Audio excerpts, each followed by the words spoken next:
Assalamualaikum warahmatullahi wabarakatuh. Alhamdulillahirabbil alamin. Assalatu wassalamu ala asyrofil anbiya'i wal mursalin wa ala alihi wa sahbihi rasulillahi ajmain. Yang saya hormati Bapak Muhammad Amin MPD sebagai dosen pengampu di mata pelajaran teknologi dan ilmu komunikasi. Selanjutnya, kami akan mempresentasikan hasil diskusi kami dengan judul media komunikasi. Kami dari kelompok 7 beranggotakan 10 orang, Alita Barhasibuan, Jurhanuddin Nasution, Kiki Alfika, Nurjana, Nur Syah Aini, Nur Lelawati, Miftahul Jannah, Sri Wahyuni, Vivi Astria Harahap, Yudiansyah Panjaitan. Langsung saja kita ke pembahasan. Yang pertama kita akan membahas tentang media pembelajaran. Lalu fungsi media pembelajaran, macam-macam media pembelajaran dan aplikasi pembelajaran multimedia. Sebagaimana yang pertama, pengertian media komunikasi. Di dalam pendidikan, kata media berasal dari bahasa Latin yang merupakan bentuk jamak dari kata medium yang secara harfiah berarti perantara atau pengantar. Dengan kata lain, media adalah perantara atau pengantar pesan dari pengirim pesan ke penerima pesan.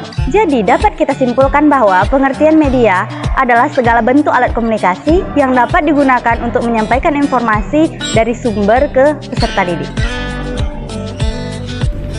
Sedangkan komunikasi berasal dari dua kata, yaitu kum dan anus. Kum adalah kata depan yang berarti dengan dan bersama dengan, sedangkan anus kata bilangan yang berarti satu. Nah, dari dua kata kum dan anus terbentuklah satu kata benda communio, yang dalam bahasa Inggrisnya yaitu communion. Artinya kebersamaan, persatuan, persekutuan, gabungan, pergaulan, dan hubungan. Pengertian media komunikasi menurut beberapa para ahli.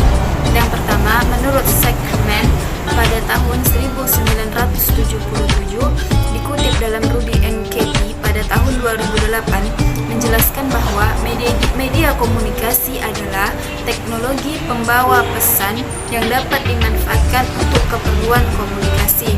Yang kedua, menurut Ruby and Katie pada tahun 2008, media komunikasi adalah menjelaskan bahwa pembelajaran memerlukan bukan hanya buku saja, tetapi membutuhkan juga seperti film atau berupa video slide dan sebagainya. Jadi pembelajaran itu perlu banget itu alat-alat elektronik dan alat komunikasi. Terus yang ketiga, Ruby and Katie pada tahun 2008 menjelaskan media komunikasi adalah media yang efektif untuk melaksanakan proses pengajaran yang direncanakan dengan baik. Karakteristik media komunikasi dalam penyampaian informasi. Yang pertama, saluran komunikasi personal. Saluran komunikasi ini, baik yang langsung maupun yang bersifat lebih persuasif dibandingkan dengan media massa. Yang kedua, saluran komunikasi media massa. Model saluran ini memiliki daya jangkauan halayak yang luas, bahkan tidak terbatas dengan kemampuan yang cepat. Fungsi media pelajaran menurut para ahli, Mevi atau Len. Yang pertama saya menjelaskan fungsi atensi, yaitu menarik perhatian siswa agar memusatkan perhatian pada materi pelajaran. Yang kedua, fungsi afektif. Fungsi afektif yaitu kenyamanan ketika belajar atau membaca. Yang ketiga, fungsi kognitif. Fungsi kognitif ini mempermudah memahami dan mengingat informasi. Yang keempat, fungsi kompensatoris.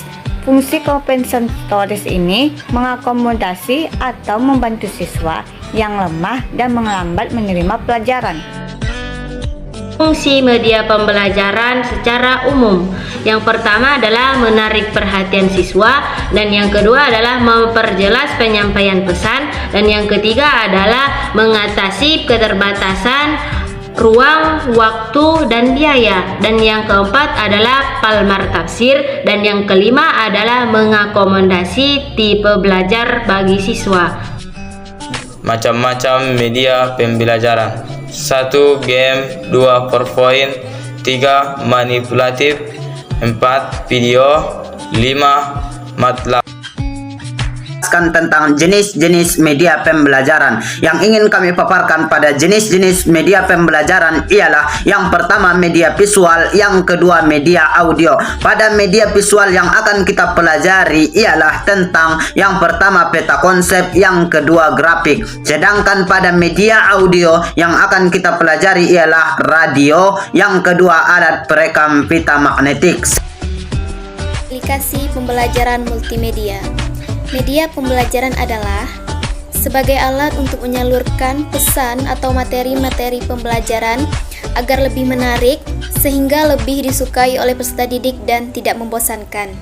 Dengan adanya penerapan pembelajaran multimedia ini bisa mengubah mindset atau pola pikir peserta didik yang mengira bahwa dalam pembelajaran hanya itu-itu saja, dan setiap materi akan lebih mudah dipahami oleh peserta didik tersebut. Jadi, dapat disimpulkan bahwa kehadiran media massa sangat penting dalam kehidupan baik peserta didik, pendidik, maupun masyarakat.